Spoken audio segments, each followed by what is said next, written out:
But there is something I want to ask our lawyers. They have really done well for us. My own is I sit in the capacity of the judge. I have less to say for now until my work is done. And if we finish the work, because the panel, to some, they felt it's the Messiah platform where it will solve all the problems that has risen. But truth is, we are only going to do our own part. So to our fathers and our lawyers, I love to call them our woodlawn lawyers, right, with respect to my father. If the report is out, there are many doubts since yesterday as to why we did not release the report, we didn't read it out, and all of that. But I can confess to you that it is enormous. It is no joke. It's not easy staying there for 1 year. But if the report is eventually out tomorrow, be it acceptable, deemed acceptable or not, what is our next line of action if certain persons are found culpable? And I think the best people to answer are our lawyers, not me. I have done my part. What is the next action? For example, Temitope is found culpable. Because one of the lessons I've learned in history is how that we are so angry, so emotional, and we throw away the little results. We tend to say, oh, government pushed it under the carpet. From my own understanding, so many times, did we stand our ground? Did we push what we need to push to get these things done? And in this regard, government is a party. I will say it here without fear or favor, that by the responsibility we have, we are meant to submit the report to the government. That is our responsibility. But by the responsibility Temitope Majekodunmi, that I have, I am not an appointed person by the government. I am a nominated congressperson to represent the public. I am going to say what I found to the public, despite that the government will do their white paper and publish whatever they want to publish. But what I have done, what I have seen, will be made there. So my question still remains that what will our lawyers help us do thereafter to get the justice? The justice is not with the panel. Let's not be deceived. The justice is not with us. All I am there to do is make your case, defend your people, speak for your people. I will speak, it will be out, but thereafter, who are culpable, and like when I came in, the first opportunity I had, I said that we all have our parts, we all have our lessons to learn. But that's the first question. If I go to, what I understand from the very first day we were saddled with the responsibility is there are three phases to this assignment: the compensation part, the restitution, and the recommendation. Now, we've had conversations around how people question that, is it in an attempt to just give people money and cover up the rest of the assignment? I can confirm to you that for what I understand and what I have been doing, for every phase of the assignment has its own time. Let me put it that way. Why compensation is preceding every other part is because the Yorubas will say something that have bread. Is it Yoruba now? The English will say that have bread, and adage would say have bread is better than none. And now, one of the things I remember vividly when we were being asked to bring representative on the panel, I know I was involved in the engagement, and I said to them, it will not be possible for us to sit on the panel and have petitioners wait until we finish before they get some level of closure. And in their own wisdom to say, they are sincere, is why they had approved that, okay, panel, if you conclude a case, we will approve the money, you will pay them. And I think it worked fine for us, and I'll tell you the reason. In this 1 year, we lost 4 petitioners in the course of the hearing because they needed further care, but it wasn't there. So before we called them up, I think it was on his last day of adoption, he passed on. So it's a big deal for someone like me that at least to that class of people, we have fought a good fight as NSAS people. Much as they want to gaslight, much as they want to blacklist, the truth is, we have done a great deal of the work. The second part, which is the restitution part, you know, the fact that people had that platform to speak, to hear their grievances was something for them, but it was not absolute. It's never absolute. I'll give you an example why I said it's not absolute. So, a scenario of a lady whose father was, I think one of our comrades specifically had mentioned the issue at Mushin. You know, this young lady of about 15 was, before our own eyes, they shot the father. And I remember when she came, she was very bold. And I would say with all due respect that I don't think any of us is as bold as that lady, despite the fact that we stood up and campaigned and all that. So this lady, you know, as young as she was, she came to the panel, give her story and everything. And at the end of the day, I was even immediately seeking protection for her. That no, this lady will not go back and survive. And the panel tried their best to give her protection against Mushin police station. What am I pointing out? So the lady recently was awarded compensation of 10 million naira for the death of the father. And I walked up to her, I told her, so we are really sorry. I appeal to your conscience to please pray for Nigeria. Forgive Nigeria. That's all I can say. I wouldn't say congratulations because it's not a good thing. And the lady said to my face, she said, bros, no, every day I keep seeing the person that shot my father. I keep seeing this person, and this 10 million is nothing to me if that person is not punished. So that's like the end point of the restitution for these persons. And until the panel is able to say, okay, we conclude and reports are out, we cannot actually list the hearing police officer's name because we can't do it one by one. It has to come as a document. So definitely we'll have that part of it. And I can assure you we'll have that part of it. And in regards to Lekki incident, yes, it is a bit cloudy because of the circumstance of yesterday. And for those who are really there, who understand the gravity of the work, all I can say to my constituency, because this is my constituency anyway, is we have less than a month to get our reports out. We are almost done. And this is my comment to the public. I am saying without fear or favor to anybody that if the panel would submit the report to the government duly, I hold it as a responsibility to return to the public and tell them this is what we found. And I am going to do it. I am going to do it. Just this last trust I need from the public. I am going to do it. Either it is conclusive, let me put it that way now. Either it is conclusive or not. I am going to say what my eyes saw and what my understanding has. The NSA started 7th October last year.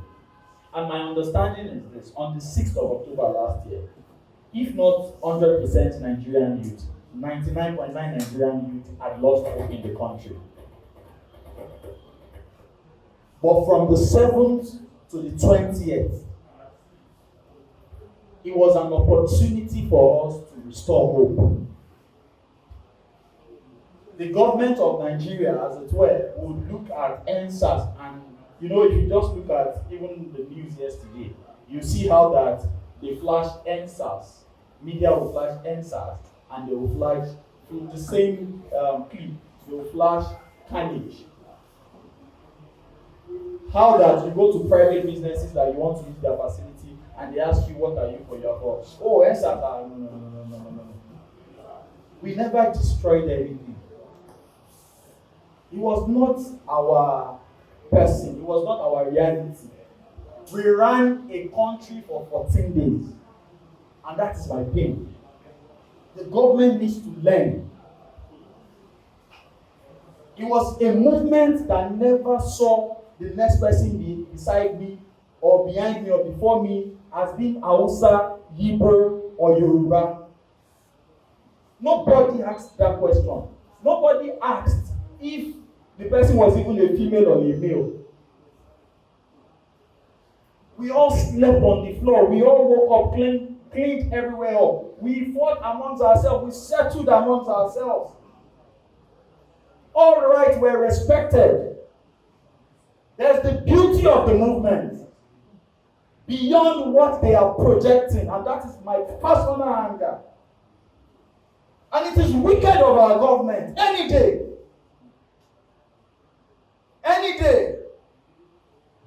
Very wicked. The police today, they treated it as though we came after them. It was never our intention. All we did was fight for the police. Same poverty they use against the people, same poverty they use against the police. And I appeal going forward, one thing we need to do the more is to show the love in patriotism. They don't have it, they don't know it. They don't understand what it means to be patriotic. For so many of our youth died on the ground and on the strength of patriotism. And it was what I said, it was even beyond Lekki that everybody is beholding. We had lost sight on people who died in Ikeja, Shomolu, Mushi. If not for anything, the panel found out that through the patrol, it was open. It's not like I'm touching the report now. 99 bodies tagged NSAS. There was no private body in it. They died in that regard. And all that the government could behold is how that we are insurrectionists. It is rude. It is rude. In the days when we were not talking, same leader will sit in an international committee and say we are lazy Nigerian youth. In the days we stood up, we became insurrectionists. Who is interested in the seat? They are talking, they are saying there's no vacancy in Abuja. Who is interested? So going forward, holding ourselves to accountability, government, the people, and that. Lovely, I had my brother talk about politics. It's one great thing we need to get involved in. You know, I used to talk to people and I'll tell you, an average politician will think in a direction, and this is the simple direction. They are, every politician, in my opinion, has one thing in common: oppressing the people. Oppressing. It is general, it is their number one constitutional right. And on the other hand, every politicians would equate a life with a pot of soup. All they care is the pot of, what they see is pot of soup. You come to destroy it, they go after you. But regardless of what it is my sincere appeal. It is my sincere appeal. I have so much. The panel has caged me, the panel has silenced me. But I think it's for the good, because I understand that I need to also learn, which I have. I understand.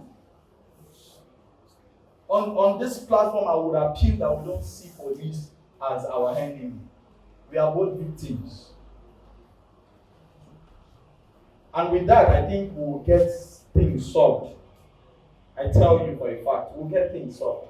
That's on the side. On the other side, let us get our PVCs. That is the way to accountability, I can bet you. Let's get our PVCs. Maybe politics may not be 100% in my Because some people will not agree with you, no matter the campaign. But I can tell you that that right that you have, we must use it well come 2023. It's a way to accountability. And it's the way forward. So of the greatest Nigerian people, of the greatest Nigerian youth, though we are diverse, let me put it that way, in our struggle. But you see, at the end, one thing I've learned is our end goal is for a better country, is for a better nation. Let's keep supporting ourselves and let's keep the focus. Let's not put ourselves on trial. We are not our own enemy. Our enemies exist. We know them. And enemies in the context of it, not enemy. So I appeal. Thank you very much. Now, what is the way forward? Let me say this. I'm not a legalist. Even though I'm a lawyer, I'm not a legalist. You see, I'm used to say that I take Jesus as my political hero because very, very radical progressive. If you understand him. He was saying that some people look at the letters of the law, but he was teaching about the spirit of the law. When you are in a struggle and you begin to think about law, just law, you are merely a positivist. If you are pragmatic and practical, you begin to look at politics. Politics is the mother of law. So when you look at this report, the report itself is just like money and a workman. If you put ₦1 million on your flat tire, that flat tire will never come up. It is the skill, the artist, the artisan, we call it that, or technician, who displays knowledge. So the report can even be very, very favorable. It's possible. But it just be there if you do not take action about it at all. Now, assuming that it is not, there are only 3 ways that report can go. Or let me say the white paper. But like I said, they can only recommend, they can only provide present their findings and all that. It is government. That's why I was complaining about law. People talk about legality. See the way they have couched the law, that they say what is law is what is valid and what is valid is what is proper. Wrong thinking. What is law is not necessarily valid, and what you call legally valid is not actually very proper. Somebody set up a panel and he said, I'm not bound to accept your recommendation. That is the foundation. Legally, so that is it. You cannot force them. You cannot force them. You could see how you have been shortchanged ab initio. That but when you are talking properly, speaking properly as lawyer, you will now say, oh, well, the law is that the panel can do all the findings. At the end of the day, it is within their right to say that we are not accepting it. You have to. So there are 3 ways this white paper could be. White paper could be forthright and reflect the findings of the panel. 2, the white paper could reject the findings. That's the worst case scenario. 3rd, the government, which is a party before the panel, can do what you call amúlùmọ́là in Yoruba, admixture.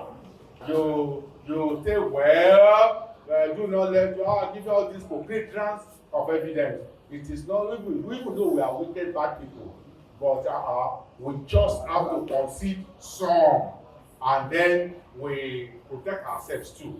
I'm thinking that that's what we are likely to have. Justice, when they are going to make, cannot talk. But those of us who are counsel before him and the school judges know that we debunked the lie about the military not participating, not causing mayhem. We know it. We know we debunked the police. And it's the evidence of, in fact, I'm so emphatic about that, and I pointed it out in our submission before Justice Majekodunmi and his co-judges. That look at the police that said that on the 28th and on the 21st, They were never near anywhere except they were in their station. That is the evidence. Taylor Ibrahim was saying, and that's the foremost NSAS witness. She presented 340 video and photographs, and her evidence alone is 88 pages, typewritten, not handwritten, 88 pages. We obtained it. So that's the truth they all need to tell us, not to say we will submit our report by law. The law that allow you to see publicly, that allow you to collect evidence publicly, that asks you to do a report. They now say our town already said we will submit our report. When they say they will submit your report to government, did the law say do not read out your report? That's why I said you have to disobey the law. If you are not that done, you have to disobey the law. And that's so many examples of it in the Bible. When Apostle Peter told the Sanhedrin, he said, should we obey you or should we obey God? Well, there's a law. The law says that do not preach this Christ. I thought if they are to behave like the normal Nigerian legalist, lawyer, LLB, BA Homes, you say, they said, the parliament said, do not preach Christ. They said, well, we are going to go to jail. We will break your law. And they broke the law. That's some of the Christians to do. Because of people broke the law. Should we fear you or should we fear? And the law we are talking here now is conscience. We call it natural law. So the law is arranged in such a way to favor one class above the other. And now what to do about this report is that, well, you can act legally, you can act politically.